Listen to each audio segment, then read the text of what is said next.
성도님들 만나서 정말 반갑습니다. 제가 많은 교회들을 지금 불이 나게 이렇게 돌아다니고 있습니다. 그런데 하나님께서 어쩌면 이렇게 저 같은 이런 낮은 자를 들어서 이렇게 귀한 사역에 사용하실까?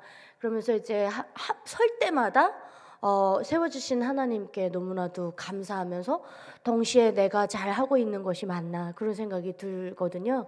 근데 특히 이제 우리 여기 이 자리에 오니까 성도님들이 많이 이 자리를 채우지는 않으셨지만 이 한 분 한 분 앉아 계시는 이 지금 성도님들 얼굴을 보니까 이분들의 기도가 있어서 내가 무사히 대한민국에 왔구나 그런 생각이 들었어요. 여러분들처럼 묵묵히 누가 알아주지 않아도 우리 하나님 나라의 덕을 쌓는다, 복을 쌓는다 생각하시고 정말 안 하셔도 되는 건데 이렇게 민족을 품고 기도하시는 분들이 우리 크리스찬들 속에 이 300명의 전사들처럼 이렇게 지켜주고 계신다는 것이 다시 한번 이렇게 마음에 와닿았어요. 그래서 나중에 복음 통일이 되면 우리 북한에 있는 형제 자매들이 너무 감사하다고 인사를 드릴 것 같아요. 그래서 귀한 시간에 정말 얼마나 귀한 시간입니까? 이런 귀한 시간을 내셔서 이렇게 이 자리에 오셔서 또 하나님과의 그런 그 약속이라고 할까요? 민족을 품고 기도하시는 분들을 보니까 여러분들의 기도가 일을 하고 있고 또 수많은 탈북민들이 34,000명이 어떻게 대한민국에 이렇게 무사히 올 수 있었을까? 많은 전문가들은 그렇게 얘기를 합니다. 탈북을 시도한 사람은 30만 명이 넘는다. 그런데 대한민국에 들어온 탈북민이 지금 34,000명 좀 넘었거든요. 그러니까 정말 그 확률적으로 또 2,500만의 확률을 볼 때는 저희가 정말 하나님으로부터 선택된 사람들이 맞거든요. 그래서 저희 같은 사람들이 해야 될 일을 여기 우리 대한민국의 크리스찬들께서 이렇게 도맡아 해주시고 함께 해주시니까 정말 제가 북한에 있었다면 이런 것들을 알았더라면 굉장히 고마워했을 것 같다. 그래서 전 신심과 용기 그리고 또 더 힘내시라고 그런 또 감사의 인사를 드리고 싶습니다. 너무 감사드립니다. 제가 한국으로 올 때 선교사님이 저희를 구출하셔서 이렇게 방콕 한인교회라는 곳에 들어가서 4개월 동안 보호를 해주시다가 제가 오게 됐거든요. 근데 그때 제가 이해가 안 됐던 부분이 그 부분이었습니다. 어떻게 교회가 너무나도 작았는데 성도님들도 몇 분 안 되셨거든요. 그리고 그 교회가 재정 상태가 안 좋아서 이렇게 남의 건물의 귀퉁이를 빌려서 사용을 하고 계셨어요. 그래서 처음에 이제 선교사님이 저희 11명을 이구지구 막 이렇게 전쟁 피난민도 정말 그런 피난민이 없습니다. 메콩강을 막 5시간을 이렇게 콩깍지 같은 배를 타고 이렇게 넘다 보니까 그 배에서 꼼짝을 못했어요. 꼼짝을 하면 배가 이렇게 한라당 뒤집혀져서 거기에 뭐 악어가 있다. 그리고 우리 앞에 가던 팀도 이렇게 배가 뒤집어져서 이 물살에 뭐 2사람이 휩쓸려 갔는데 시체도 못 찾았다. 이런 얘기를 우리가 다 두서서 알고 있었거든요. 그러다 보니까 꼼짝을 못하고 그 배를 타고 가다 보니까 얼굴이 4월달인데 동남아 날씨에 다 익어서 껍질이 이게 여러분들 아시죠? 우리 이 피부가 층이 엄청 많다라는 게. 근데 그 층이 계속 뺏겨지는 거예요. 너무나도 쓰라려서 얼굴에 이렇게 물을 못 닿았습니다. 그래서 우리가 한 달 넘게 세수를 못할 정도였어요. 그 눈곱만 겨우 이렇게 수건을 해서 닦아내고 이럴 정도로 굉장히 고난을 많이 겪었거든요. 그리고 우리 성도님들 생각해 보십시오. 요건이 없는 상태에서 중국, 미얀마, 라오스, 태국 이 4개국을 뚫는다고 생각해 보십시오. 이게 상상이나 가십니까? 그런데 이걸 뚫으려니까 남들이 안 다니는 길, 남들이 차마 여기에는 사람이 안 다니겠지 하는 그런 데를 이렇게 돌다 보니까 굉장히 많은 고통도 겪어내야 됐고 고난도 겪어내야만 했었거든요. 그렇게 해서 이제 태국에 들어갔는데 그 태국에 들어가면 원래 난민 수용소에 우리가 일부러 잡혀 들어가야 됩니다. 그렇게 해서 이제 지방에 있는 경찰서를 거치고 해서 방콕까지 들어오면 방콕에 이런 정부 차원의 큰 말하자면 뭐라 해야 될까요? 총 관리하는 난민 수용소가 방콕에 있거든요. 그럼 여기에 올라오려면 지방 경찰서에서 몇 달이 걸릴지 그 장담을 못 합니다. 또 태국도 보니까 경찰들이 좀 부패했더라고요. 그래서 뇌물을 쓰면 그 방콕으로 올라가는 시간이 빨라졌는데 우리 같은 경우는 뭐 뇌물이 쓸 게 뭐가 있겠습니까? 근데 신기하게 경찰한테 한 번 잡히니까 버리고 또 두 번 잡혔는데 또 버린 거예요. 그래서 제가 이제 두 번째 버려질 때 그 경찰한테 제가 영어로 물어봤습니다. 제가 이제 북한에 있을 때 영어를 배웠었으니까 그래서 제가 이제 물어봤죠. 왜 자꾸 버리냐 이렇게 물어보니까 그 경찰이 이렇게 대답을 하더라고요. We don't work on Sunday 이렇게 얘기를 했어요. 우리는 일요일 날 일하지 않는다. 전 또 경찰이 주일날 일하는 건 또 처음 봤는데 그게 중요한 게 아니라 그날이 주일이었다는 게 중요한 겁니다. 저희가 3주를 거치면서 중국, 미얀마, 라오스, 태국을 뚫었는데 하필이면 치앙라이에 들어간 날이 그날이 주일이었던 거예요. 그래서 이분들이 두 번이나 버리다 보니까 그럼 이렇게 된 거 우리 방콕을 가자. 브로커도 방콕을 한숨에 단숨에 가는 게 한국으로 가는 길을 많이 줄일 수 있다고 했으니까 가자 해가지고선 그 치앙라이에서 버스를 타고 방콕으로 출발을 합니다. 근데 우리가 그때 이 한국 관광객들을 흉내낸다고 하면서 이렇게 하얀 티셔츠를 다 같이 입었댔어요. 11명이.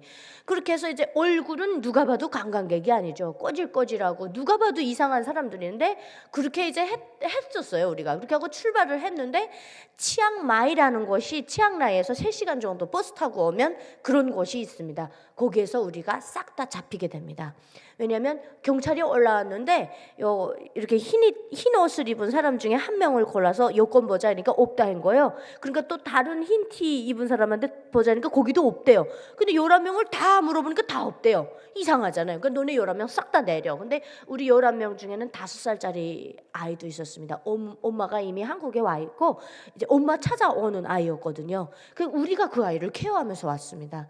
지금도 되게 가슴 아픈 게 뭐냐면 그 미얀마, 라오스 이 산길을 넘을 때 그 어린아이가 못 쫓아온다고 제가 그 아이를 막 혼냈던 그게 제일 가슴이 아파요.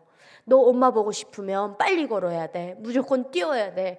근데 이제 그 엄지발가락하고 검지 사이에 이렇게 찰거머리가 이따만한 게 파고 들어가서 이 아이의 그 살을 파고 들어 피를 빨아먹는 거예요. 그런 것도 애가 참으면서 우리를 계속 쫓아오고 있었던 거예요.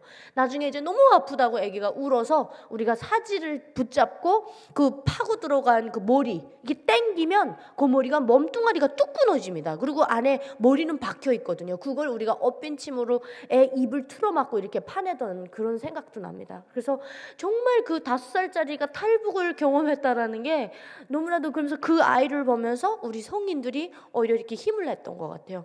그리고 이제 70대 할머니가 계셨는데 그 할머니도 굉장히 힘들었죠. 왜 대한민국은 60대 70대도 너무나도 젊으세요. 하지만 북한의 할머니들은 벌써 60살이 되면 이렇게 허리가 딱 꼬부라지거든요. 그래서 발끝을 보고 다닐 정도로 이렇게 U자로 딱 꼬부라집니다. 평생을 호미자로 들고 이 바퀴을 메고 하셨기 때문에 그래서 그런 할머니까지 모시고 올라니까 우리 11명이 굉장히 좀 고생을 많이 했죠. 그래서 원래 남들은 피해요. 그런 그룹이라 그러면 다음 팀에 가겠다 뭐 이렇게 해가지고 원래 안 가려고 합니다. 그렇게. 근데 이제 저는 뭣도 모르니까 그렇게 이제 합류가 돼서 그분들과 같이 오다 보니까 그 다 잡혔거든요. 다 잡혔는데 경찰이 하는 말이 너네 어느 나라 사람이나 이렇게 물어봐요. 그래서 제가 영어로 Korean 그랬어요. 그랬더니 North or South 이렇게 물어보더라고요. 북쪽, 남쪽 이렇게.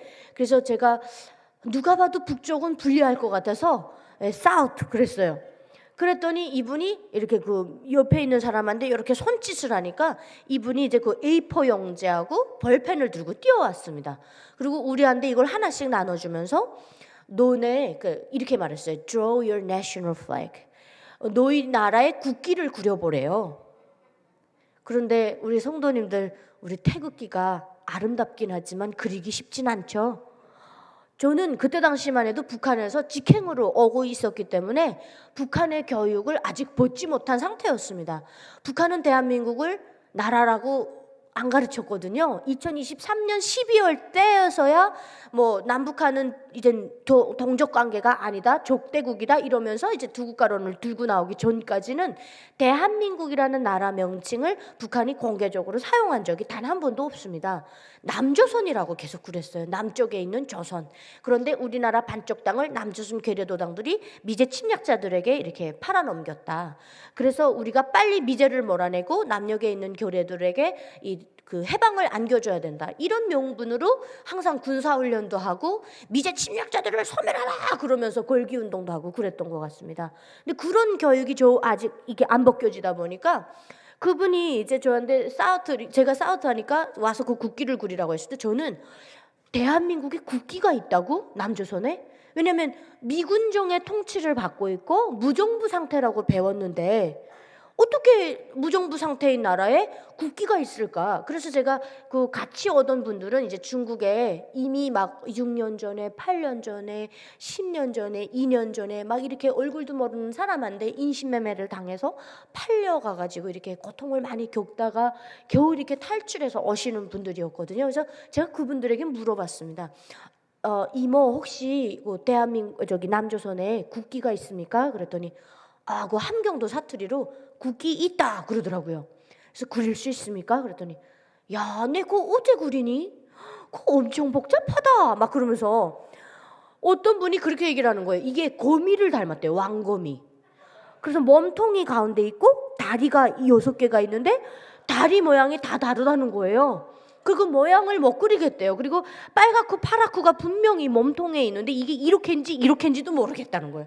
그래서 어떤 분은 흰종이장에다 이렇게 동그라미만 그려놓은 거예요. 그래서 제가 어머 빨리 치우라요 그랬어요. 그 정도로 태극기를 단 한 명도 못 그렸습니다. 그랬더니 저희를 그 감옥에 갔다가 가두더라고요. 그래서 감옥에서 3일을 있는데 물도 안 주고 밥도 안 주고 천장은 이렇게 다 떨어져 나가고 지방경찰서가 이게 관리가 안 돼서 아야 어막살이 집이에요. 그러니까 천장으로 막 이만한 그 도마뱀들이 엄청 많아요. 그 태국에는 얘네들이 밤에 막 찍찍찍찍 소리를 내거든요.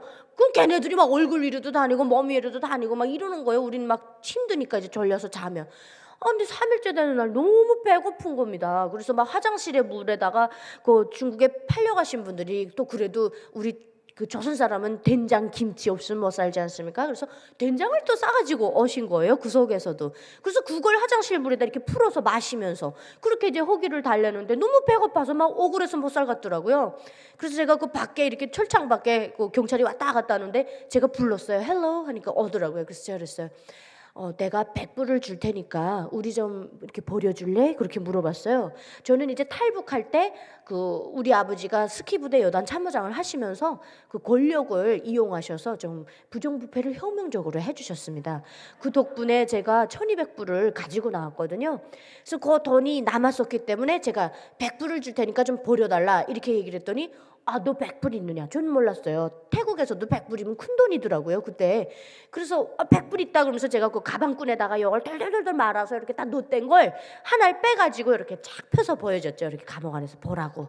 그 착 펼쳐 보이니까 오케이 하더라고요. 그러더니 갔어요. 가서 자기보다 좀 높은 계급의 사람을 데려오더니 열쇠를 따요. 나오래요. 그래서 우리가 그러고 보니까 제가 감옥살이를 그렇게 해서 딱 2박 3일을 해봤네요. 제 평생에.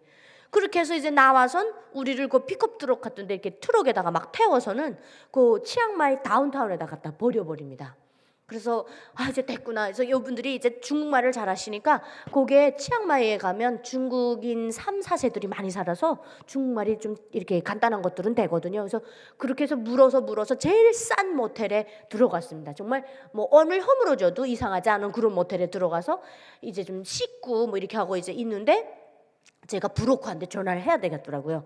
그래서 거길 나와가지고 공중전화 박스를 이렇게 돌아다니는데 그걸 찾으려고 이제 길 위를 제가 걸어 다녔어요. 그래서 한 분을 같이 모시고 이렇게 와서 걸어 다니는데 공중전화 박스가 눈에 들어온 게 아니라 이런 거대한 통창 유리가 있는 이런 유리에 코리아 하우스라고 영어로 써져 있는 그런 글자가 제 눈에 들어옵니다. 그래서 제가 어머 코리아? 태국에 왜 코리아가 있지? 북한 말로 하면 태국을 타이라고 합니다. 타이에 왜 코리아가 있지? 이렇게 하고서 저 코리아가 남조선일까? 아니면 우리 조선일까? 그걸 고민했어요, 제가. 그래서 한참을 고민하다가 아니야, 만약에 조선이었다면 DPRK 이렇게 됐을 겁니다. 그래서 북한에서는 이제 R 발음을 R라고 발음하거든요. 그래서 DPRK 이렇게 돼 있으면 조선이 맞는데 코리아라고 돼 있는 거 보니까 아닌 것 같은데 해서 제가 그 가까이 가가지고선 그 안에 유리안을 이렇게 가만히 들여다봤어요. 근데 저는 이제 탈북한 계기가 드라마를 통해서 탈북을 하게 됐거든요. 그래서 그 드라마를 1년 가까이 봤던 것도 역시 예비하신 하나님의 뜻인 것 같아요. 그때 1년 동안 봤던 그 드라마가 그때 거기서 효력을 발생하는 거예요.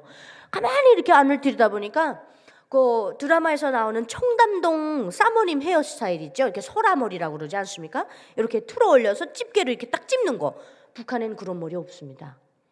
그 머리를 탁 하신 분이 이렇게 자꾸 북한 말로 말하면 이렇게 어봉이라고 그러는데 쟁반을 탁 들고 다니시면서 음식을 이렇게 손님들에게 서빙하고 계셨어요. 야, 이건 남조선이다. 이렇게 하고선 벌컥 그 문을 열고 들어갔어요. 그러니까 이분이 서빙을 하다가 이렇게 손님인 줄 알고 어서 오세요 하다가 저희 그 멀거를 보고 흠칫 놀라시면서 어디서 오셨어요? 이렇게 물어보셨어요. 그래서 저는 북한에서 군방원애가 뭘 알겠습니까? 그래서 그냥 저도 모르게 조선에서 왔습니다. 그랬어요. 그랬더니 이분이 조선이 어디예요? 그래요. 그래서 뭐 조선을 모르네? 그럼 어떡하지? 그래서 고민을 하다가 혹시 그 같이 오신 분은 14살에 북한에서 나왔대요. 근데 한족굴에 북한 말로는 한족굴에 팔려갔다 이렇게 말하더라고요. 그러니까 완전 한족들밖에 없는데 가다 보니까 한국말을 다 까먹을 정도로 중국말을 하게 된 거예요. 그러니까 이분은 아예 모르고 제가 설명을 해야 되니까 혹시 평양은 아십니까? 그렇게 물어봤어요. 그랬더니 탈북자예요 이렇게 물어보는 거예요. 그래서 저는 그때 저 같은 사람이 탈북자라는 명칭이 쓰여지는구나라는 걸 그때 알았어요. 그래서 뭔지는 아무튼 모르겠고 탈북자예요. 그래서 네 그냥 그랬어요. 그랬더니 어머 한국 가시는 거예요? 이렇게 물어봐요. 그래서 아닙니다. 남조선 갑니다. 그랬어요. 그러니까 이분이 그러니까요 한국. 그래서 남조선을 한국이라고도 하는구나. 저는 그냥 그렇게만 알았어요. 그런데 이분이 잠깐만 밥은 먹었어요? 이렇게 물어봐요. 근데 그 말이 왜 그렇게 엄마가 물어보는 것 같고 서러움이 막 한꺼번에 폭발한 거예요. 나 지금 3일째 굶고 있는데. 그래서 막 밥 못 먹었어요 그랬어요. 그랬더니 안 주라고 밥 주겠다는 거예요. 그래서 제가 안 됩니다 그랬어요. 그랬더니 왜요? 그래서 우리 11명입니다 그랬어요. 그랬더니 그럼 데리고 나오세요 그래요. 그래서 뭐 데리고 옵니다 그랬어요. 왜요? 말 못합니다. 왜요? 내가 못 믿어서요? 그분이 굉장히 침착하셨어요.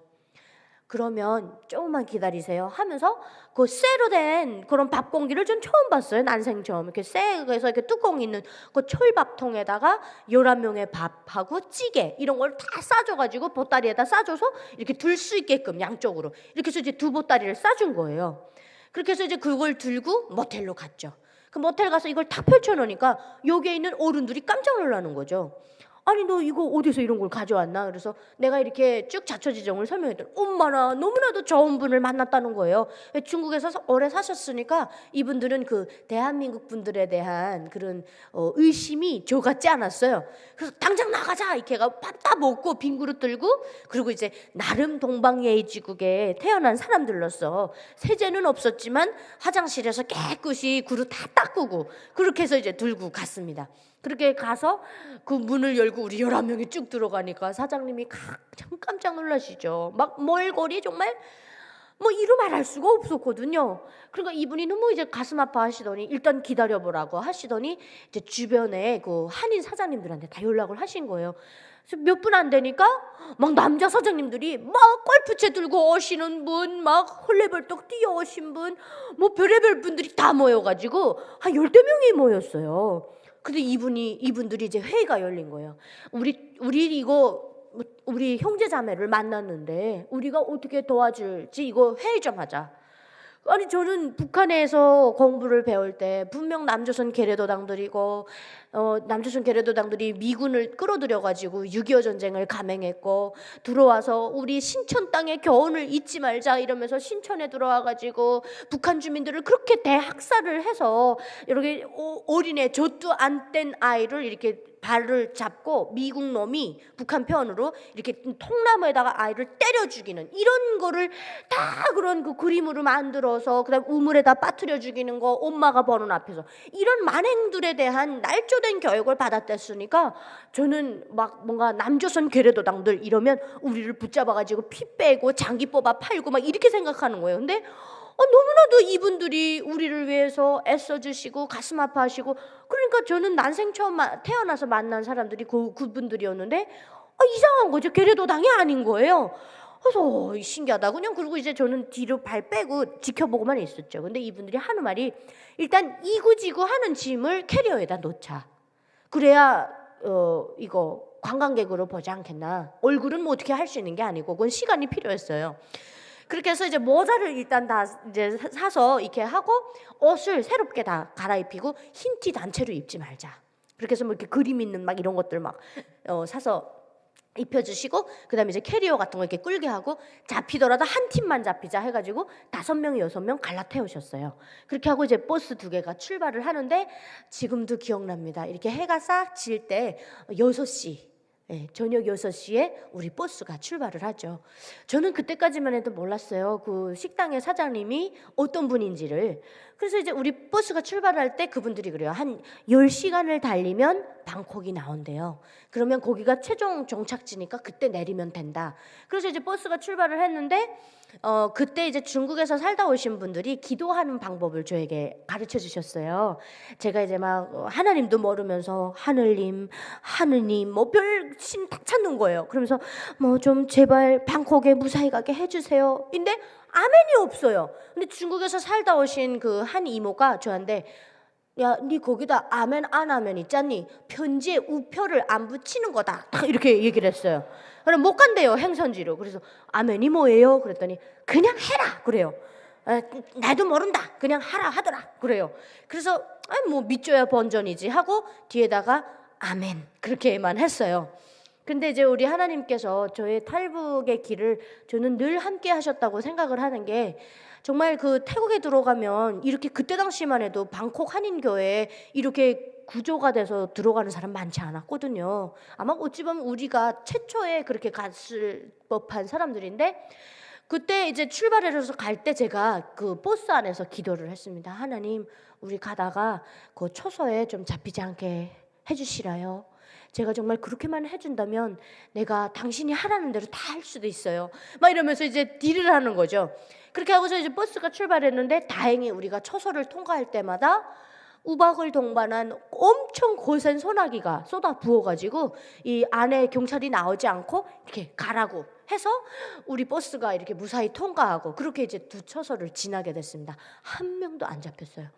2개 딱 지나고 나니까 그분들이 알려줬거든요. 가다가 2개 정도 있다. 그거 지나면 괜찮아. 그거 지나니까 이렇게 탁 맥이 풀리면서 기절을 하다시피 잤는데 눈 흔들어서 깨어보니까 다 왔다는 거예요. 내리라는 거예요. 막 똥땅똥땅 뭐라 하는 거죠. 그래서 막 내라 그래서 뚝 내렸는데 이구지구 또 이제 끌고 이러면서 또 완전 난민들처럼 그렇게 길을 걸어가는데 저쪽 건너편에 있는 도로에서 어떤 남자분이 여러분 이쪽으로 넘어오세요 이래요. 그래서 우리 가만히 그 사람을 이렇게 째려봤어요. 지켜봤는데 왜냐면 한국말을 하잖아요. 그래서 이렇게 딱 지켜보는데 우리 그 같이 오신 분 중에 한 분이 이렇게 가만히 보시더니 저 새끼 남주선아 새끼다 다 그러더라고요.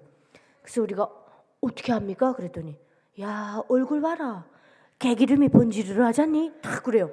그래서 그러면 이분들은 중국에서 오래 사시다 보니까 한국 분들이 도와준다라는 그런 걸 알고 계셨어요.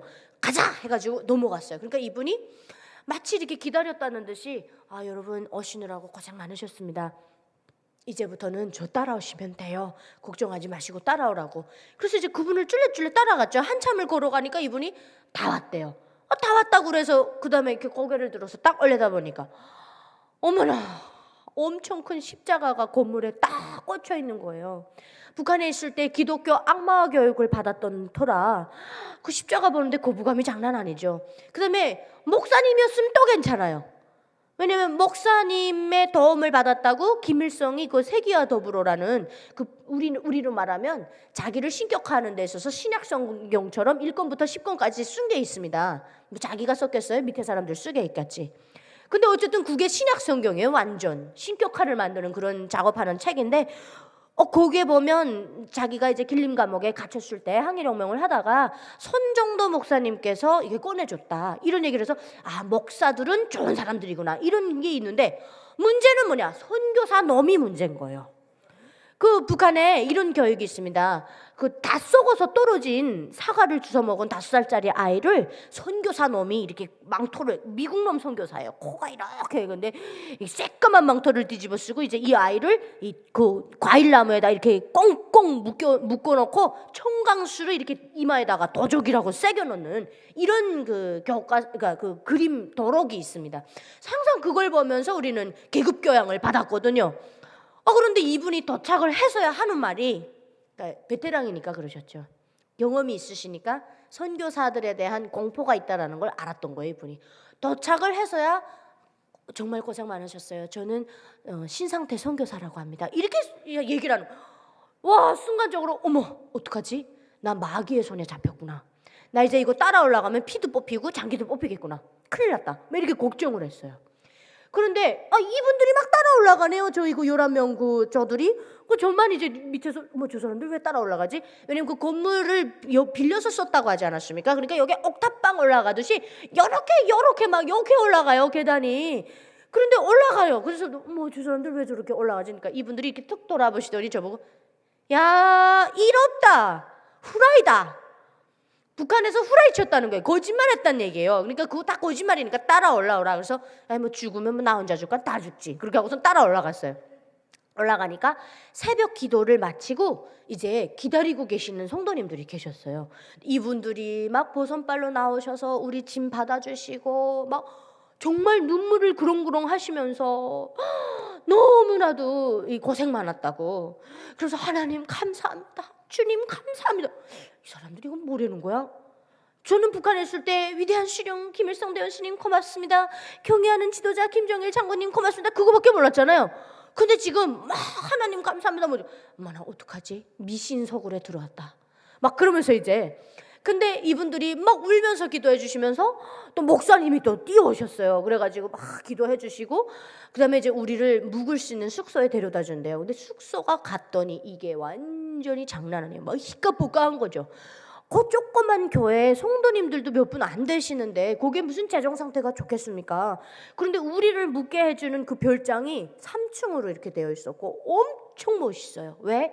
경찰이 의심하지 않을 만한 마을에 우리를, 정말 하나님의 여세예요. 그런 데다 우리를 숨겨놓으신 거예요. 경찰이 잡아갈까 봐.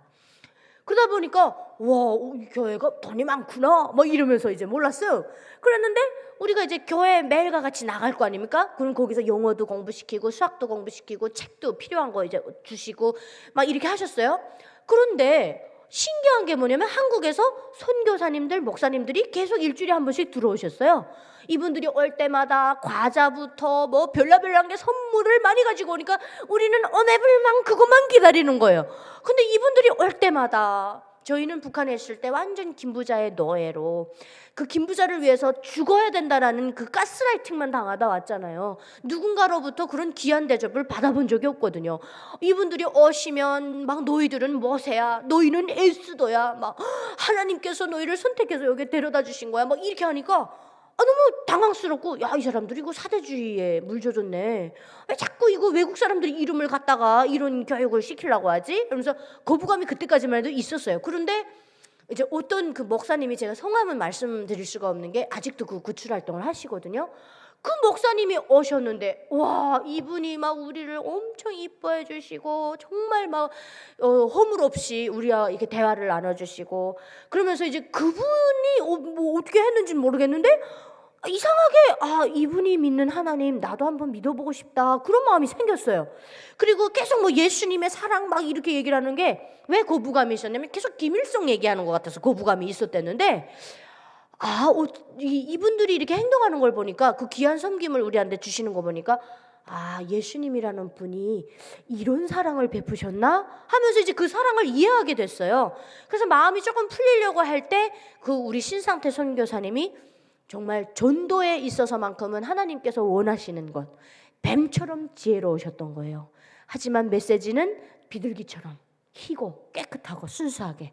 그런데 뱀처럼 지혜로우셔서 기질을 발휘하셨어요. 뭐라고 하셨냐면 여기 있는 사람들이 이제 성경 테스트를 볼 건데 테스트 통과하는 순서대로 한국에 보내겠다.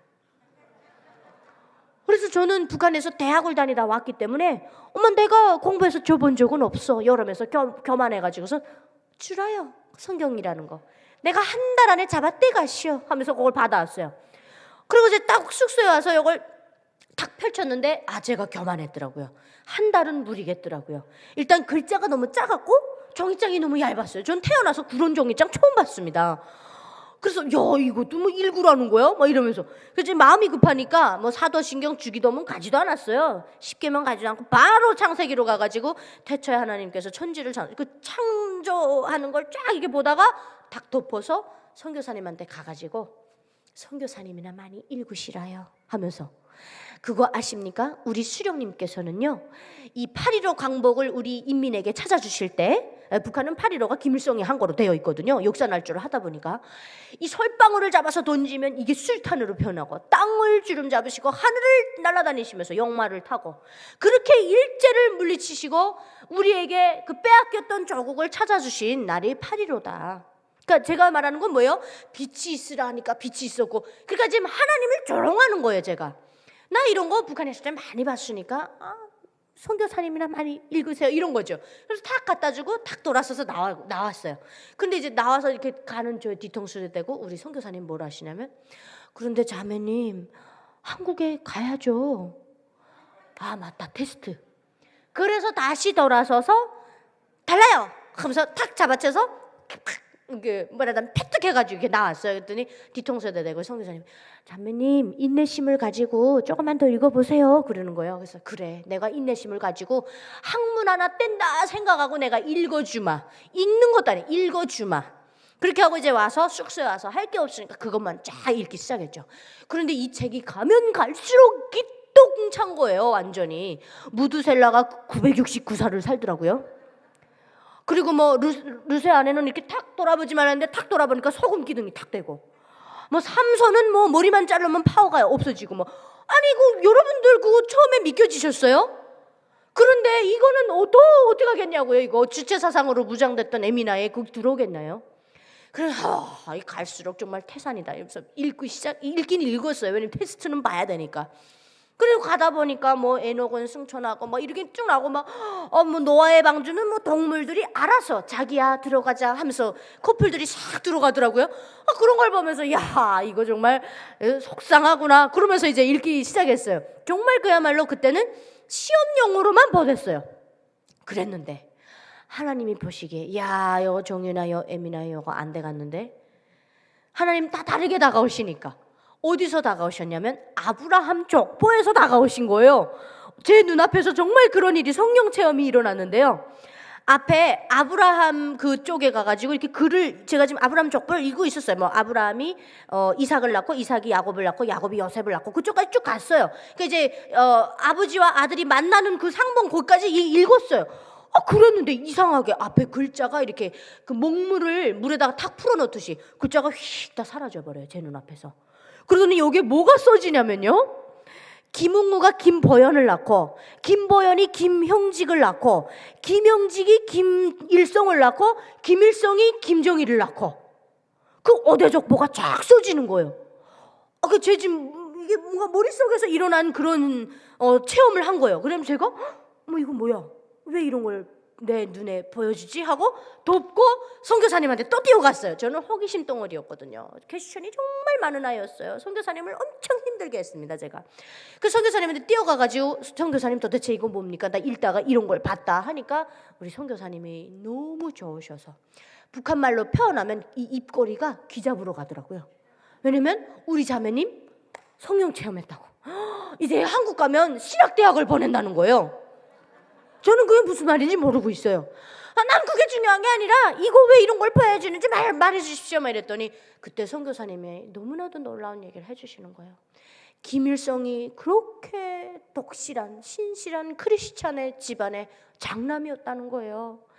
토마스 선교사님이 1866년도에 타고 들어왔던 배가 셔먼호예요. 근데 우리가 역사 교육 때 어떻게 배웠냐? 그 셔먼호를 김일성의 그 증조 할아버지가 평양 사람들 데리고 나와서 그 셔먼어를 외적들을 때려눕히 뭐 이렇게 배웠습니다.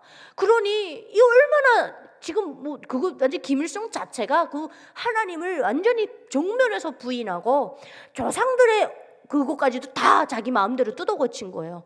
그런데 아니 셔먼어에다가 불질렀더라면 그 집안이 그렇게 목사가 나오고 장로님이 나왔겠습니까? 그 김일성의 외삼촌이 목사님이었어요. 그리고 외할아버지는 장로님. 그리고 어머니 강반석은 원래 이름이 강반석이 아닙니다. 그런데 하나님이 너무 좋아서 자기 세례명 강반석으로 개명을 했거든요. 아버지 김영직은 완전 반공주의자, 공산주의자들 너무 싫어해서 이 한의사였어요. 침을 놓는. 이 공산주의자들이 치료받으러 오면 침을 안 놔주고 치료를 안 봐줬습니다. 결국은 중국에서 어떻게 됐냐? 공산주의자들로부터 피살됐어요. 그런 집안의 장남이 어머니 손을 잡고 교회도 나갔던 사람이 하나님을 지식적으로는 알았죠. 하지만 인격적으로는 하나님을 못 만난 거예요. 그러니까 하나님께서 그토록 싫어하시고 그토록 하지 말라고 우리에게 십계명에서도 말씀하신 나 외에 다른 신 섬기지 마라. 우상화를 절대 하나님 하지 말라 그랬잖아요. 바다 밑에도 땅 위에도. 그런데 그 하나님을 정면 부인하고 그 자리에 자기가 들어가서 톡 하나님 행세를 하고 있는 거예요. 이게 딱 알게 되니까 제가 어땠을까요? 선교사님, 제가 처음에 말했던 그 말이 맞구만요. 내가 정말 이 책을 잡아떼야지만 되는 거였구만요. 그럼 결국은 뭐냐? 이 책을 내가 알면 북한은 저거 금방 무너지는 거예요, 여러분. 문화적으로나 정치적으로나 우리 지금 볼 때 야, 이거 통일될까 싶으시죠? 하나님 결심하시면 순간입니다. 왜? 지금 하나님 자리에 김시일가가 들어간 거를 완전 우리 그 하나님 찬양하듯이 북한판 CCM을 만들어서 왕조 플러스 독재 플러스 주체 사이비 종교 집단을 만들어 놨거든요. 완전 여러분들보다 더 경건하게 토요일마다 그 연구실에 가가지고 우리 시령님께서는 다음과 같이 교시하셨다. 말씀으로 시작해서 말씀으로 끝나요. 그들의 예배입니다. 사이비 종교니까 토요일날 예배 드리는 거예요. 그런데 그분들을 지금 하나님을 흉내낸 완전 인간 하나님을 그렇게 우상화하고 있지 않습니까? 진짜 우리 하나님, 진짜 아버지를 찾아주면 끝나버리는 거예요. 왜? CCM도 우리 찬송 멜로디를 너무나도 비슷하게 많이 벗겼기 때문에 북한 주민들 지금 부르는 노래 그대로 사용해도 아무 손색이 없습니다. 왜? 거기 그냥 장군님 자리에 하나님만 넣으면 끝나요. 은혜, 두려워 마라, 요새, 빛, 광야 이런 것들이 북한판 CCM에 다 등장합니다. 그러니 우리가 진짜 부작용 없는 통일을 가능케 하실 분은 하나님밖에 없거든요. 그러려면 우리가 말씀 안에서 하나님 나라 안에서 특전사로 준비가 돼야 되는데 여기 계시는 분들은 이미 특전사인 것 같아요. 왜냐하면 이 귀한 시간에 여기 와 있잖아요. 그리고 우리 하나님께서 여러분들을 선택해서 이 자리에 앉혀주셨잖아요. 이것만 봐도 여러분들은 기드온의 300명의 용사입니다. 아마 하나님께서 앞으로 이제 그 복음 통일을 위해서 여러분들을 크게 사용하실 건데 지금 문화적으로 많이 달라져 있기 때문에 우리 성도님들 걱정도 많으실 거예요. 걱정하지 마시라요. 우리 예비하시는 하나님께서 34,000명이나 되는 이런 모세들을 다 대한민국에 데려다 넣으셨어요 이미. 그래서 여러분들과 함께 제가 올라갈 겁니다. 선두주자로 가서 제가 통역할게요. 네. 그래서 그분들에게 얼마나 속고 살았는지 그것에 대해서 알려드릴 거고 또 한 가지는 정말 김정은 정권이 지금 발이에요. 그 발에게 끝까지 무릎 꿇지 않았던 7,000명의 전사가 어디 있느냐? 북한에 있습니다. 거기는 지하교회 성도님들, 북한에 있는 지하교회 성도님들은 소원이 뭐니? 평생 소원이 주여 이거 한번 해보는 겁니다. 이거 못해요. 어떻게 할까요? 하나님, 주님, 제 기도 좀 들어주십시오.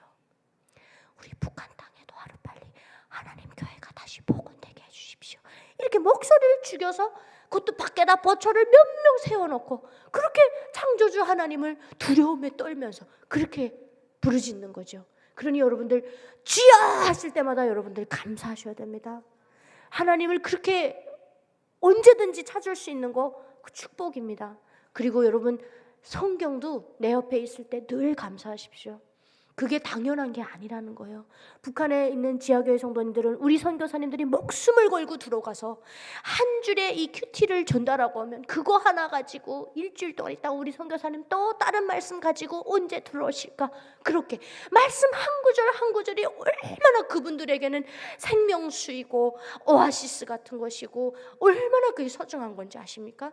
근데 우리 성도님들은 압니다. 물론 이 성경이 늘 24시간 여기 있는 게 너무나도 당연한 세상에 살다 보니까 말씀에 대한 그 간절함이 그렇지 않죠. 그래도 여러분 말씀을 접하실 때마다 야, 이 말씀 한 구절이 누구는 총구 앞에서 누구는 순교를 각오하고 이렇게 보게 되는구나. 이거를 좀 생각해 주십사라는 겁니다. 그래서 우리가 말씀으로 무장해서 정말 그 열처녀의 비유를 우리 신약성경에서 예수님 들어주신 것처럼 여러분들이 그 준비된 5처녀가 되셨으면 좋겠어요. 이미 준비되신 것 같아요. 그래서 하나님께서 진짜 우리에게 도둑과 같이 이렇게 정말 어느 날이 될지 모르게 그냥 우리가 계획 못했는데 하나님께서 딱 주시는 날 우리가 준비되어 있지 않으면 깨어있지 않으면 그때 기름 사겠다고 뛰면 안 되지 않습니까? 다행히 여기 앉아 계시는 성도님들이 계셔서 마음이 든든합니다. 북한을 위해서 기도해 주시는 분들을 위해서 제가 조금 더 북한의 상황을 설명하기 위해서 제가 이제 영상을 하나 가지고 왔습니다. 방송실이 어디에 있나요? 위에 감독 동지 어디 계십니까?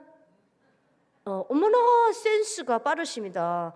이미 틀어주셨는데 이 실화를 바탕으로 만들어진 영화입니다. 그 아내가 이제 아까처럼 선교사님을 통해서 이렇게 밤에 예전에는 우리 선교사님들이 20년 전만 해도 이렇게 북한을 넘어가서 말씀 전하시고 넘어오고 이걸 많이 하셨어요. 그러다 공안에 잡혀서 생매장으로 순교하신 분들도 계시고 북한에는 하나님 계십니다. 오히려 우리 많은 크리스찬들 마음에 북한이 없는 거지 하나님은 늘 북한을 보고 계셨고 제주국동 방송이 새벽 4시에는 늘 북한을 향해서 하나님 여러분 사랑하십니다 메시지를 매일과 같이 전달하고 계시거든요. 그래서 우리 하나님이 북한을 지금도 보고 계십니다.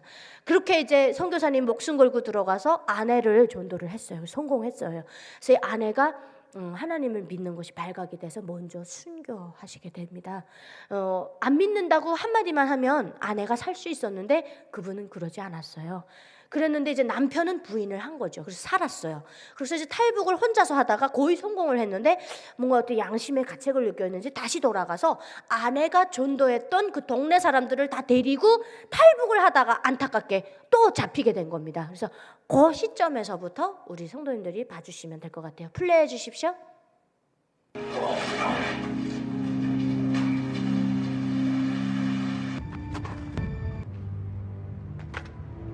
조선민주주의인민공화국 헌법 제432조항에 의하여 피고 주철호는 위대한 혁명의 주체사상과 당적 결속력을 교란시켰으며 혁명의 배신자로서 온 마을을 종교 나부랭이로 물들여 하였고 국가적 위상을 절악시키는 도강행위를 서슴지 않고 강행하였다.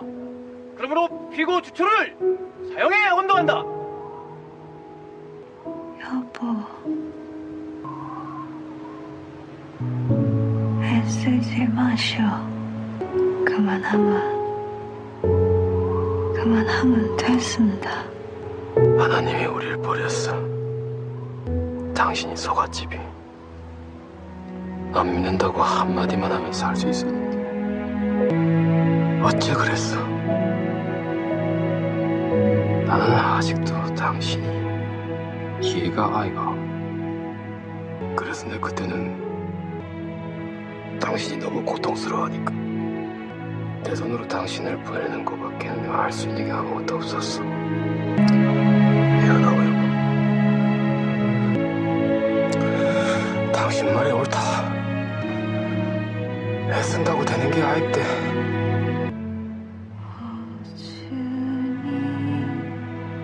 당신만이 하십니다.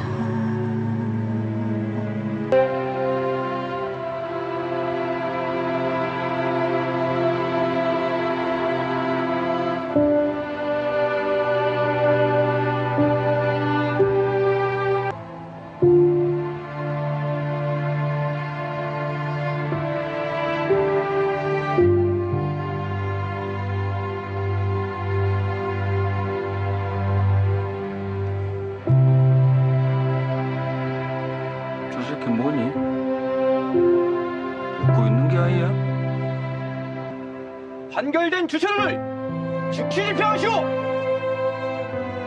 전수로요. 버텨.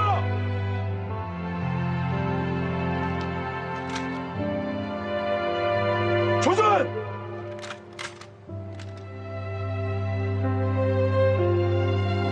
오준이 당신만이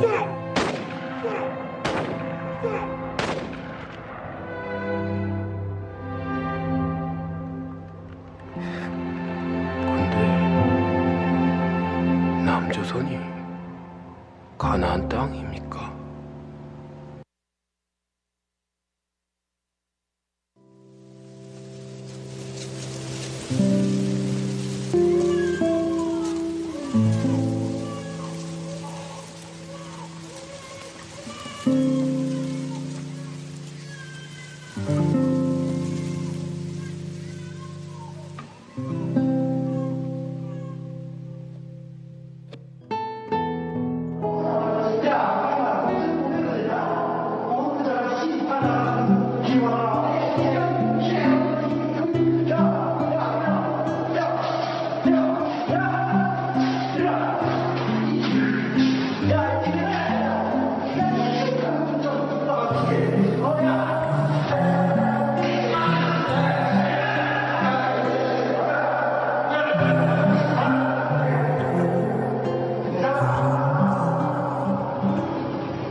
초선 넘어 불러본다 왕에 맞아서 대부분도 나와서 수신을 하고 죽고 있습니다.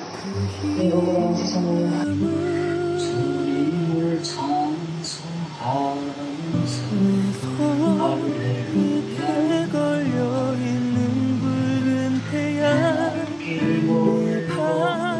발끝에 느끼는 이 땅의 채워 내 맘을 밝혀준 그대가 있기에 한마는 내 삶도 아름다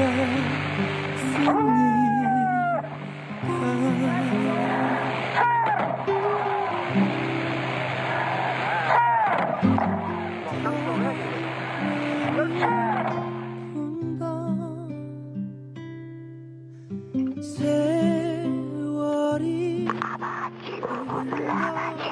저희가 다 무너졌습니다. 이제 양 팔고 배달림 팔고 샀다는 아버지 교회 다 무너진 뒤에 아버지 다시금 신령과 진리에 법된 교회가 살아나게 하시는 오늘날 얼마나 많이 순교했습니까? 아버지 사도는 당입니다.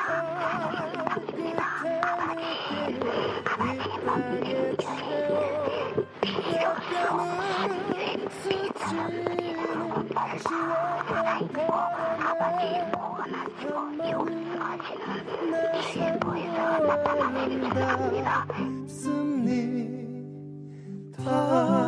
바람이 분다 누군가가 손으로 쓴 주기도문이죠.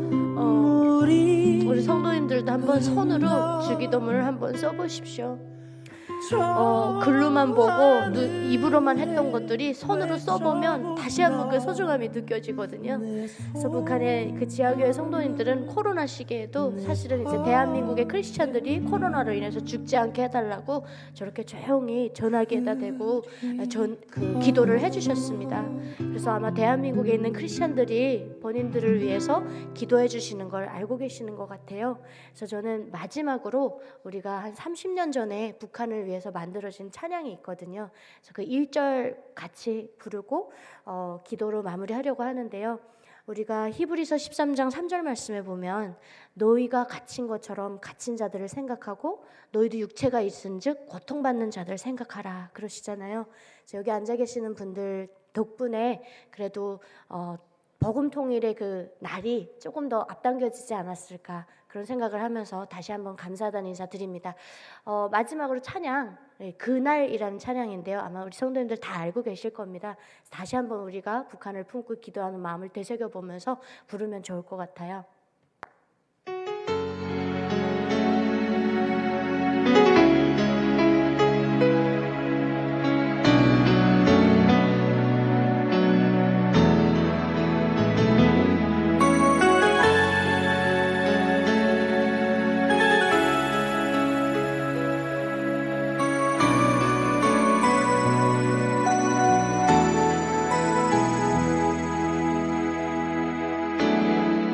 사망의 그날에 앉아 죽어가는 나의 백성들 절망과 굶주림에 갇힌 저들은 내 마음에 오랜 슬픔 고통의 멍에에 매여 울고 있는 나의 자녀들 나는 이제 일어나 저들의 멍에를 꺾고 눈물 씻기길 원하는데 누가 내게 부르짖어 저들을 구원케 할까 누가 나를 위해 가서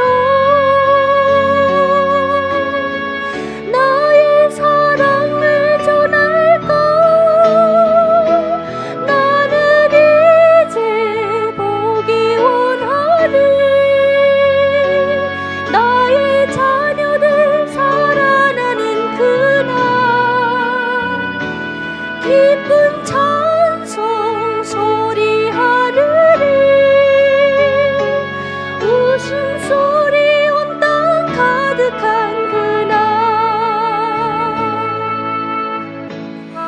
아버지 하나님 감사합니다. 저를 북한에 태어나게 해주시고 전에 아버지 하나님 만나기 전에는 북한에 태어난 것이 저주를 받아서 태어났다고 생각을 했습니다. 하지만 아버지 하나님 지금은 모든 것이 감사합니다. 북한에 태어나게 해주신 것도 감사하고 모든 고통과 시련 저에게 경험케 해주신 것도 너무나도 감사드립니다. 이러한 것들을 경험을 다 들어서 아버지 하나님 복음 통일의 그날 주님을 위한 특전사로 사용되게 하여 주시고 여기 앉아 계시는 우리 한 분 한 분 성도님들의 마음 아버지 하나님 다 들어주시고 또 이 성도님들의 아픔도 다 들어주시고 평안하게 주께 맡긴 인생 잘 살아낼 수 있도록 잘 돌봐 주시옵시고 또 이분들과 제가 복음 통일의 앞장에 서서 아버지 하나님 특전사로 사용될 수 있도록 저희를 사용하여 주시옵기를 아버지 하나님께 간곡히 부탁드리고 또 내어 맡겨드리오며 이 모든 것 지금도 살아서 역사하고 계시는 우리 아버지 예수 그리스도 이름 높이 받들어 기도드리옵나이다. 아멘. 고맙습니다.